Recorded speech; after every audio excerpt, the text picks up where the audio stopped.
the Valley Current.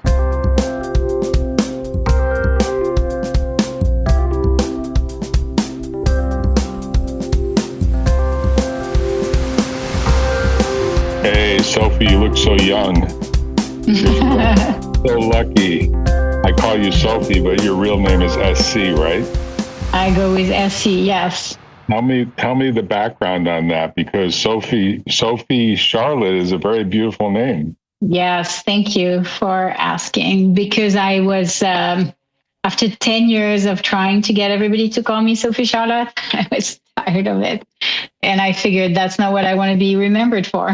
SC, I mean, it's exciting. That makes you special. But the book Mobilized is such a great read. I recommend it to all of my listeners because you really do tell the story. I imagine there's going to be a Mobilized AI next, right? Where you talk about how AI changes all this. Yes. I've started to think about how does the framework, and I've been thinking a lot about it, how does the framework translate versus not?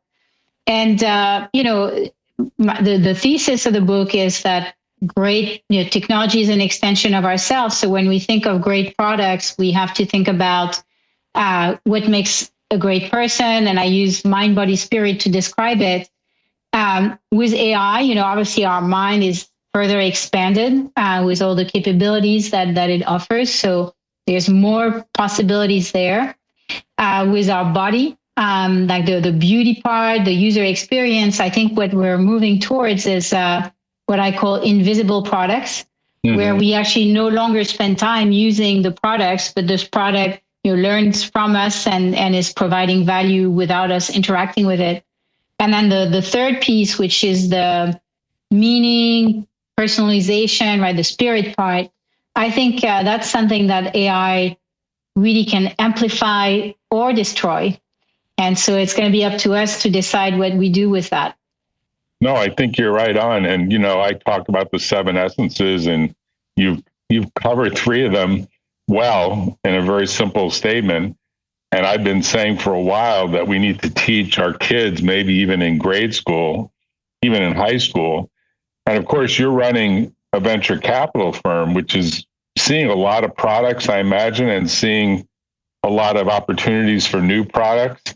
So just tell us the story, just generally. How did you get from France to high-powered Silicon Valley, BC? How did that happen over the years? I know you're only about 25 years old, so it must have happened really fast. I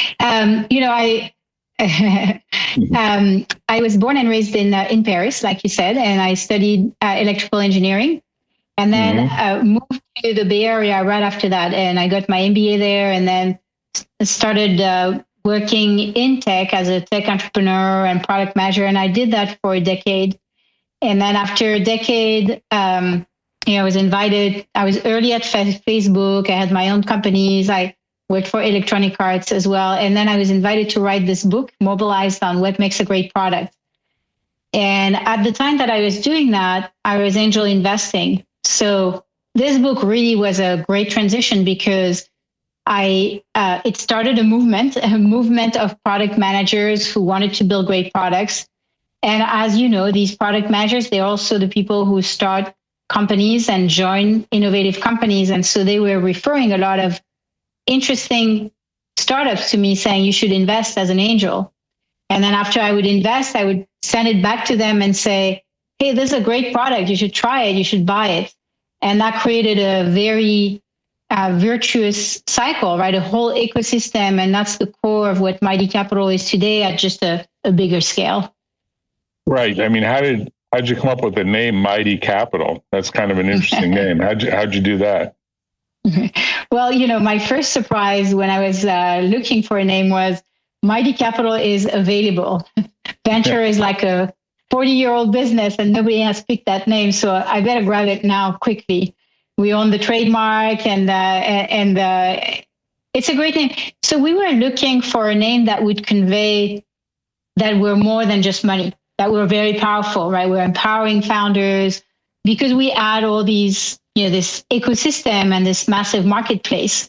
So powerful capital is sort of not quite the message you want to be sending.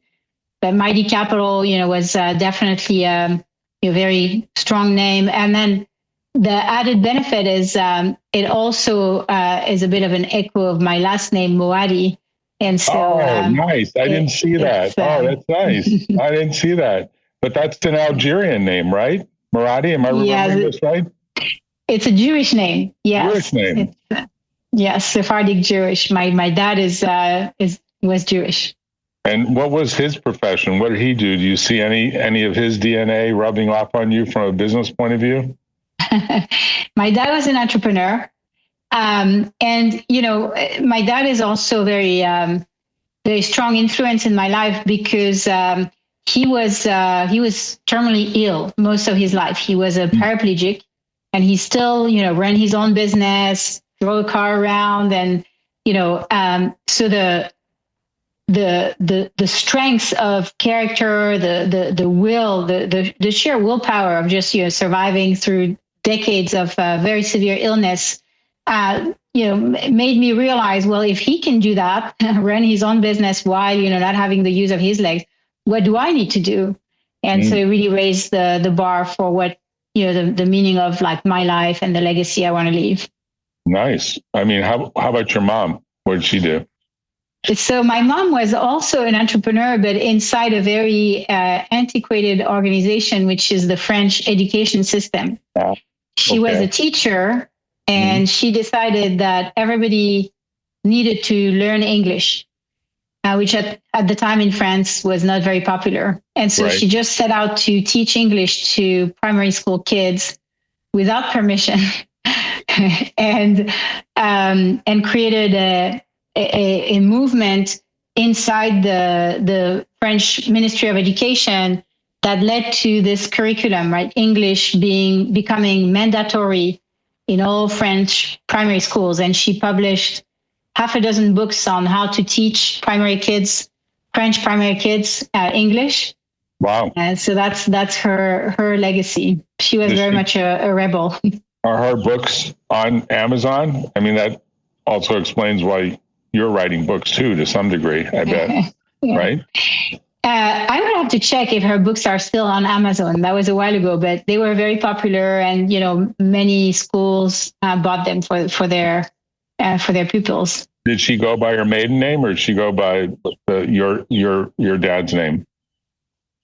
So both. So Duval, which is a very French name, Duval Moatti is how she goes by. What's her first name? I'm curious because I'm going to search for her books too. Brigitte. Bridget. She's still alive. She's still alive, right? Yes. She's a pioneer. She's a pioneer. She's a pioneer. No, seriously. She definitely is. And you're a pioneer, because I frankly don't know, and I've been around in this field for more than 50 years. And I'd say the venture capital industry is more like 70 years old if you really go back to the beginning of it. I've got a book in progress that talks about the beginning of venture capital in Silicon Valley. I've got the whole history. And I've been interviewing some of the people that are getting really old, like in their 90s, and who remember starting when they were in their 20s. And I'll send you some of the links, but they're talking about how the field has changed and how it's all about money. And I can't identify a single Silicon Valley venture capital firm that is led by a woman who B is a French woman and C goes by the first two initials instead of her formal name. So you are in a special category of yourself, and I think you're doing something pretty marvelous. So that's a real big praise to you, because venture capital has been kind of a male game, and most of the males operate on kind of a football principle from my perspective. And I typically don't represent venture capitalists. I represent the partners that get kicked out and then want to fight their firm to get their fair share. I do that. Yes. And of course, I deal with CEOs that they get fired all the time, right? I mean, there's always stories about negotiations and how hardball plays out. But, it's a funny game, because when I started, it was very much a mentoring game. It was less about the money, and the money was always, someone will find the money, we'll get it from a bank, we'll do a guarantee. And I think I told you, maybe I didn't, my first law firm at Davis, Stafford, Kelman, and Fenwick, now Fenwick and West, we could have had a big chunk of Apple stock if we floated them a couple of years worth of deferred fees, not even waived fees, deferred fees. And like idiots, I'm sure they'll listen to this and say, don't call us idiots, but like idiots, we passed on that. And it was the whale that got away, and it was for stupid reasons, really dumb reasons. The guy that first met them thought, they didn't dress up for the meeting. That's strike one. They smelled bad and maybe were smoking some marijuana. That's strike two. And three was they had a stupid name for the company. They wanted to call it Apple. How crazy is that? And the guy had no foresight.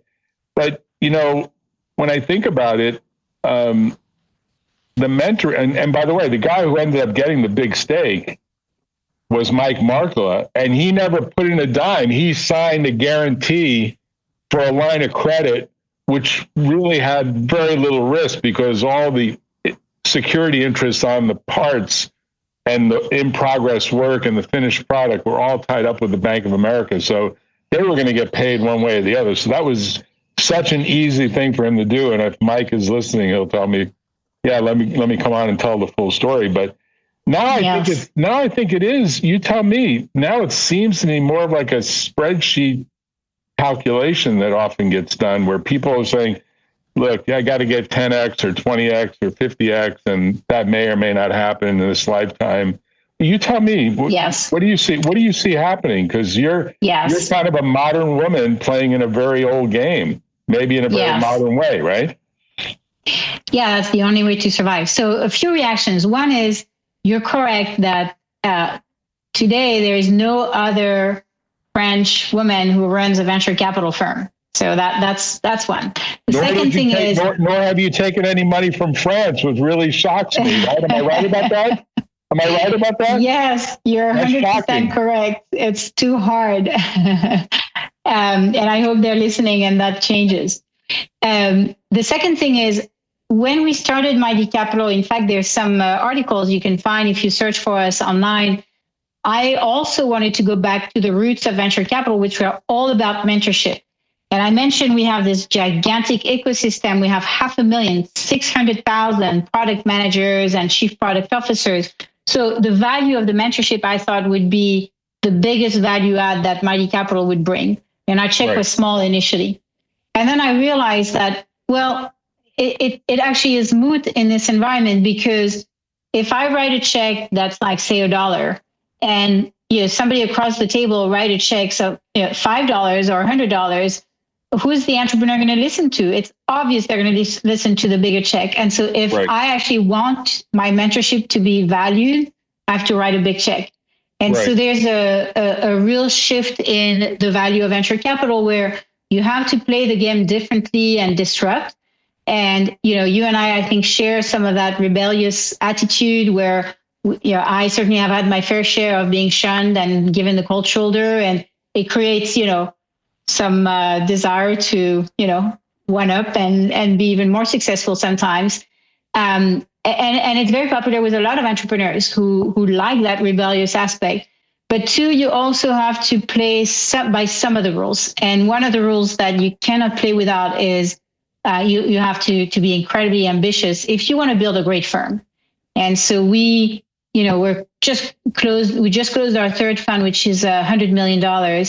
Nice. And in a couple of funds, we'll have, by 2030, $1 billion under management, which is how you continue to have, influence over founders and outcome and innovation, and therefore, going to your pyramid of 7 levels, making the world better, right? Like, because there's a lot of voices that are loud and that aren't necessarily positive voices out there. So the best way to fight that is to create your own positive voice and make it as loud as you can. Right. So I'm kind of interested in knowing the history, because I knew you were on Fund 3. I didn't realize it was that big. When did you start Fund 1, and how much did you raise? And how did you go to Fund 2, and how much did you raise? Yeah, so we do the same thing our B2B founders do: triple, double. So 10 million to 30 million to 100 million, that's triple. Right. 100 million will go to 250, then 500, double. Right. And at 500, for the strategy that we deploy, Series A, enterprise software, this is scale. So after that, we'll look at different strategies, but we're not trying to your check has to be big enough. But if it's too big, you kind of shift the incentives, and as you know, Right. things get broken, and there's infighting, and all the things that then you come in to fix. The types of investors and founders and people we want at the table is, the kind of guiding principle is mission aligned, right? That positive voice that I was sharing with you, and right sized. So people who want to support us, but drive to a strategy, not to kind of numbers. Right. So I'm curious about, I see now entrepreneurs that walk in and they say, I'm not going to college. I've got a startup idea. I graduated from a decent high school. I had one recently that said, hey, I had a full scholarship at MIT. I said, oh, you deferring it? No, I just told them to bag it. Bag it, MIT, give me a break, man. Don't you want to experience what that could be like? It's a waste of time. I self-learn, blah, blah, blah, blah. He raised, I want to say $2 million. He's got a little tiny team. I mean, it was a shocking discussion because he was sort of can you do this for a few bucks and no incentive, no stock, no option, just kind of, I said, why don't you go to, LegalZoom? That's probably what he's going to do. I mean, he's a nice guy, but he's sort of penny-wise, in my opinion, penny-wise and pound foolish. But that was the interview. And I was trying to say to him, if I were you, I would tell MIT, hey, I'll come back in a couple of years after I'm a billionaire, maybe, and then I'll give you a big gift or something. He was like, oh, why would I give them a gift? Well, they gave you a scholarship, right? That's worth something. But what you must be seeing some entrepreneurs that are surprising you in terms of their youth, right? I think that's a trend now. It's becoming a trend. So a few reactions to that. One is there's definitely a trend that says, education's overrated. I am absolutely, like you, not a believer of that. To me, education is the gateway from poverty to riches. So from rags to riches. And so I'm a firm believer in education. I think the people who oppose education, are kind of part of the problem of inequalities we're facing now. Now, the second trend is, right now we're in an AI boom. And so it's very tempting to want to take advantage of it, not want to miss the window. The one thing I would say there is, I think that AI boom is going to last for at least a decade. And so if you think about getting an education or starting a company that may not, go all the way, there's still plenty of time to go through that. In fact, a lot of the serial entrepreneurs we see, their strategy is start a company now, aim to sell it in 2-3 years, then start again and do it 3 times. And they're probably going to make more money, as you know, than if they start one and they try to go all the way to IPO just in one go. Right. Now, for first-time founders, and same thing, if you get an education, right, like the example you're talking about, maybe start a company on the side for a couple of years, go back to college, start another company. You still have a lot of time to be very successful this way. The third trend, which I think is a real misconception, is the idea that, hey, I'm the next Mark Zuckerberg. I was relatively early at Facebook. So I saw how the company unfolded. I had the privilege to, pitch a number of ideas to Mark Zuckerberg. And I can tell you, I've never met anybody else like this, literally never met anybody that smart.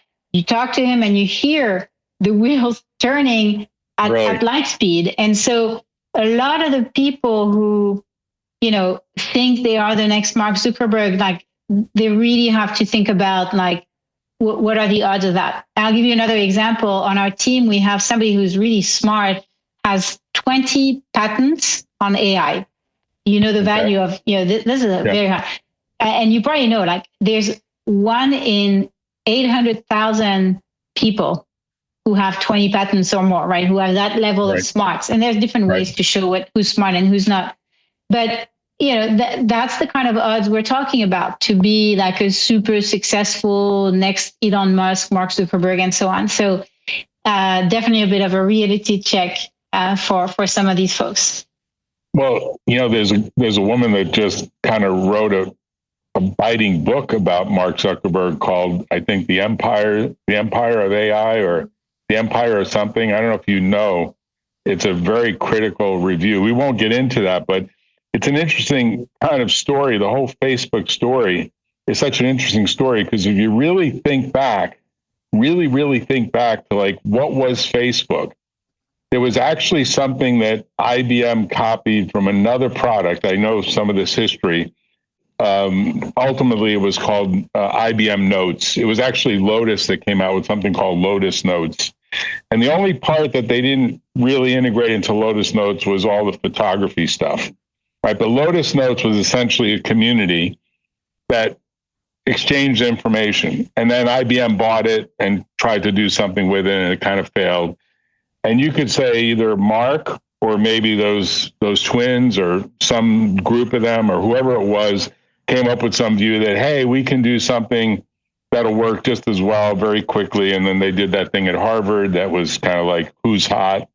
I mean, I've read almost every book and watched almost every movie, because what I think part of my life purpose is, and you're going to laugh at this, is find the original pioneer who actually did invent the idea but did not succeed in the commercialization. We see that all the time. Like, I was there at the very beginning when Xerox was trying to create this great graphical user interface, and they did.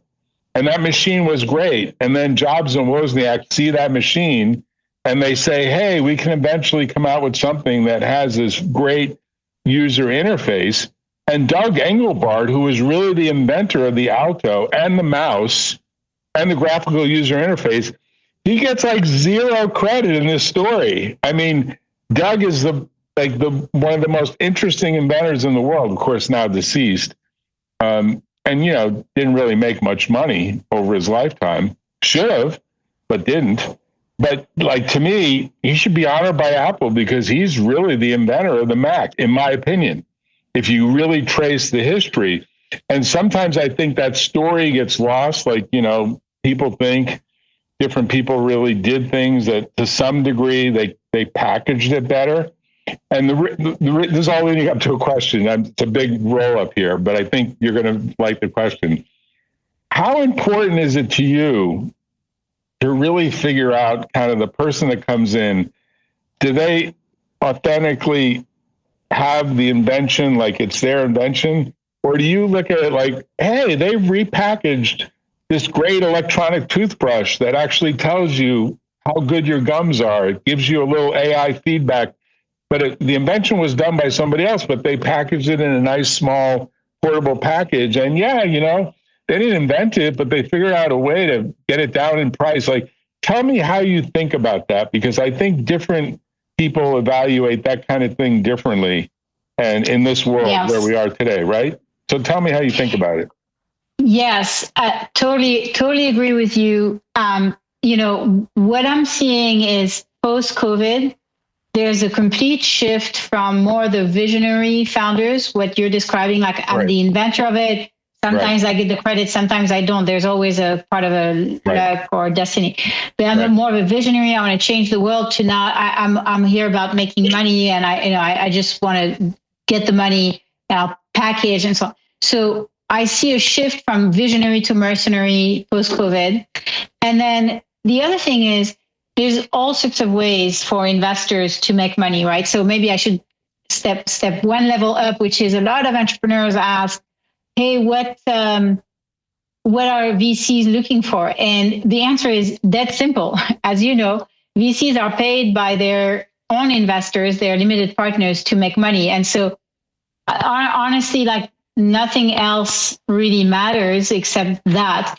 Now, there's a lot of different ways to make money. You can make money when you shoot all the way for an IPO, in which case, often it's more that repackaging that you're talking about, right? Right place, right time, people who have that go-to-market, engine, versus you can make money when you sell a company to another through M&A, in which case often the IP has a lot more value. And so I think there's different ways to take a look at that. But as an investor, you can meet your goal, which is make money, either one of those with either one of those types of entrepreneurs.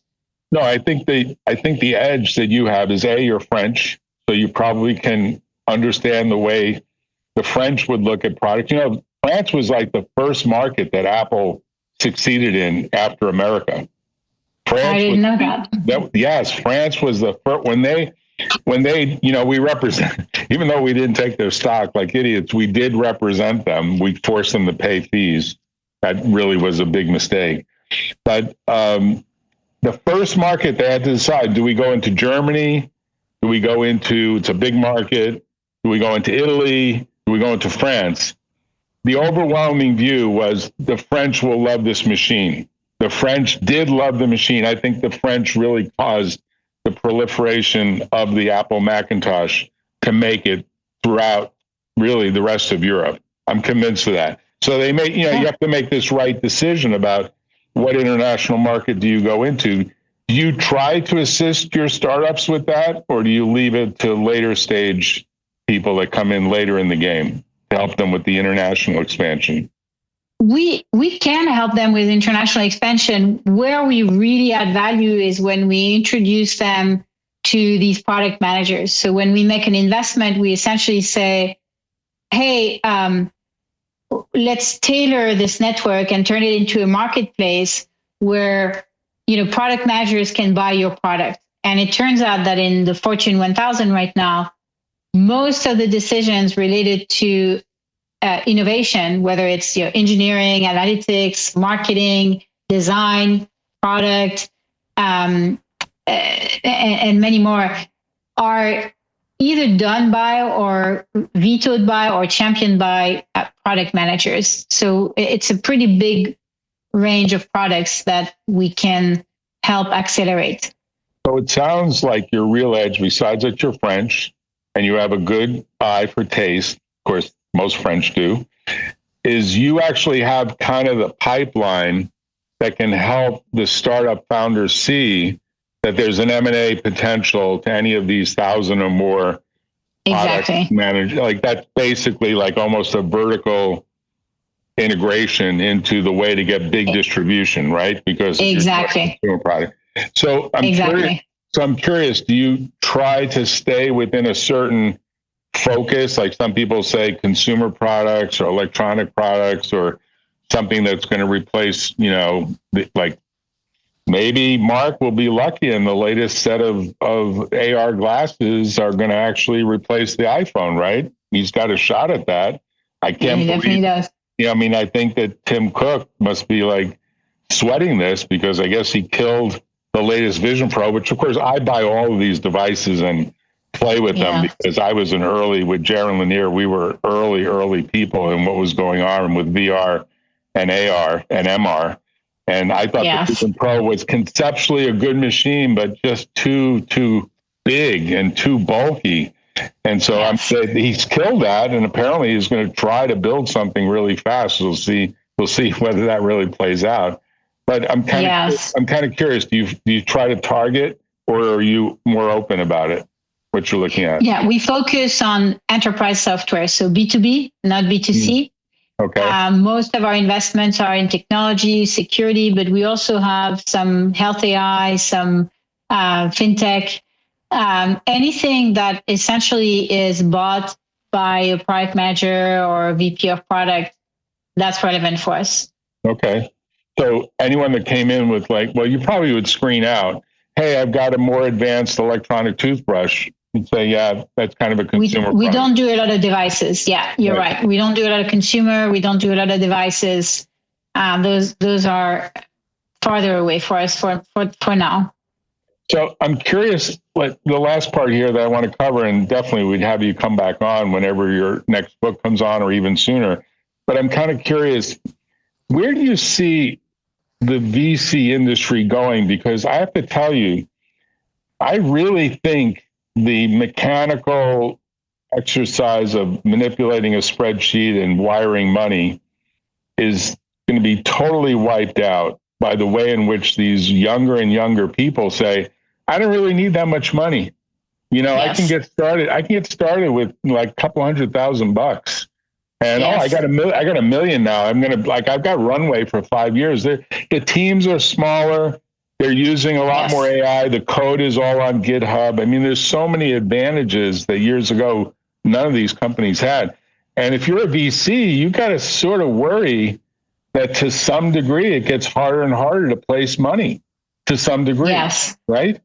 So where do you see, like, if you had like a crystal ball and you're looking out, well, look out to your retirement date in 30 or so years.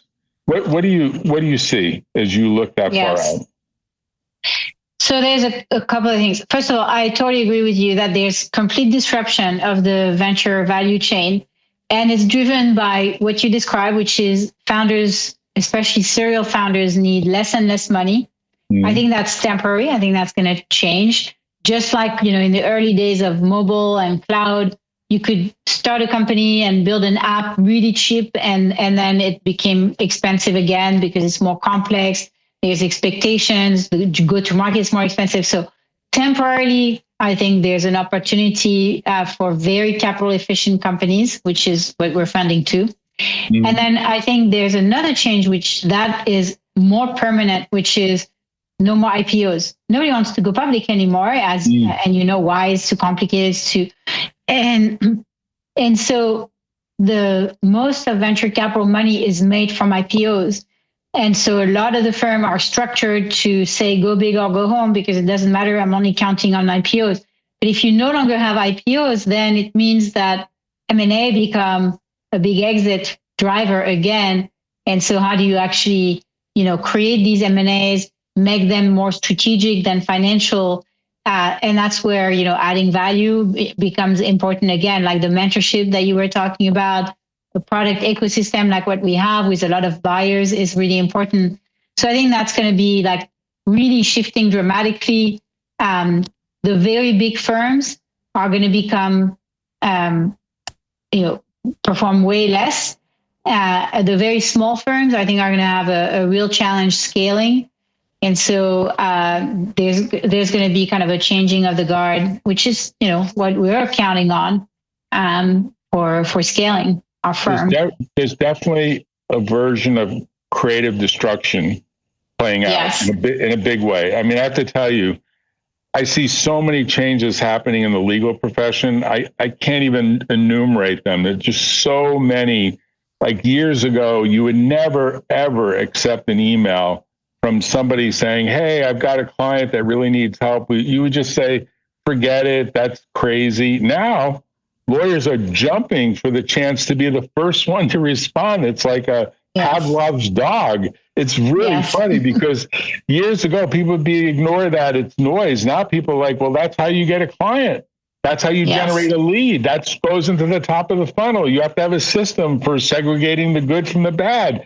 And it's a little bit like people get overwhelmed and the AI systems have to end up helping. And I know you use it to some degree for your top of funnel, because I imagine you get a lot of unsolicited proposals or business plans or that sort of thing all the time, right? I imagine. All the time.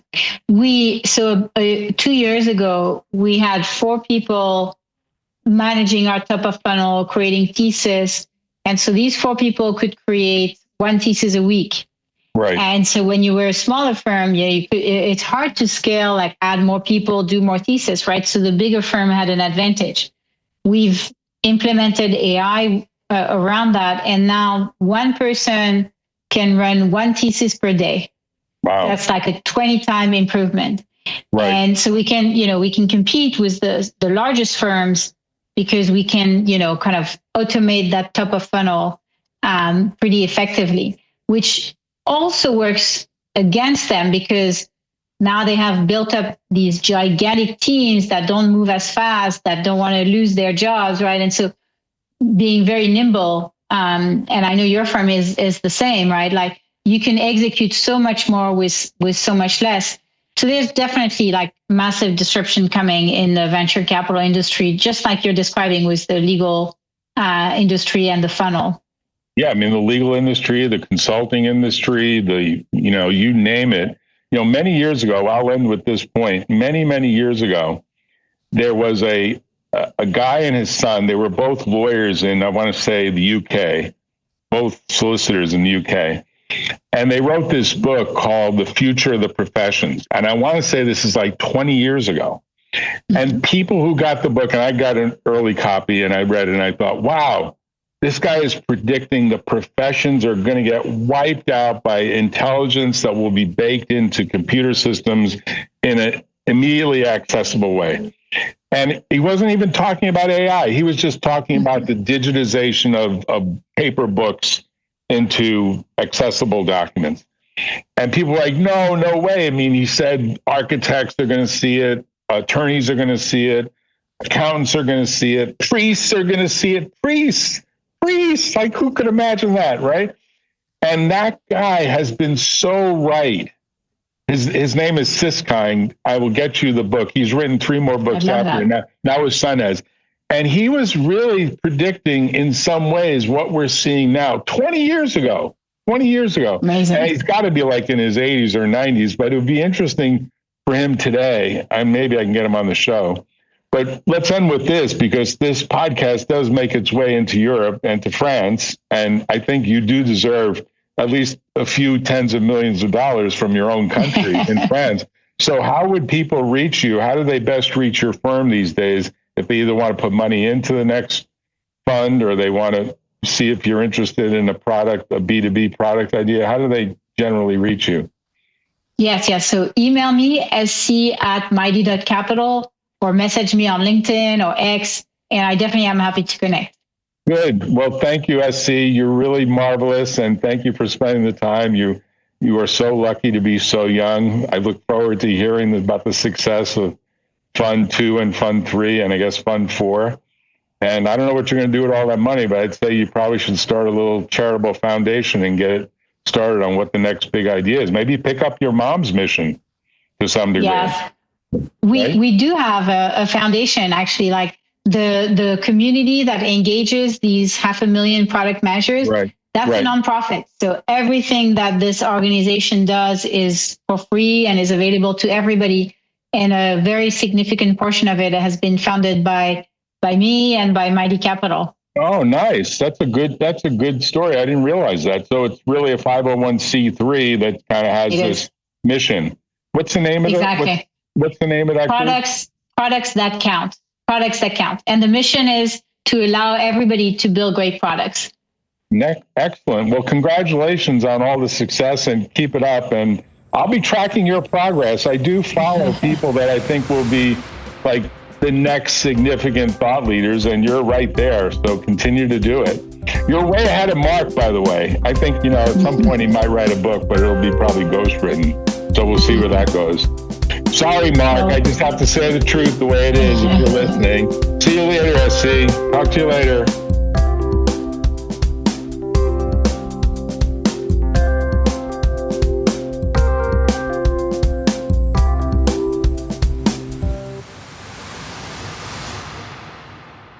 Tune in next time on The Valley Current.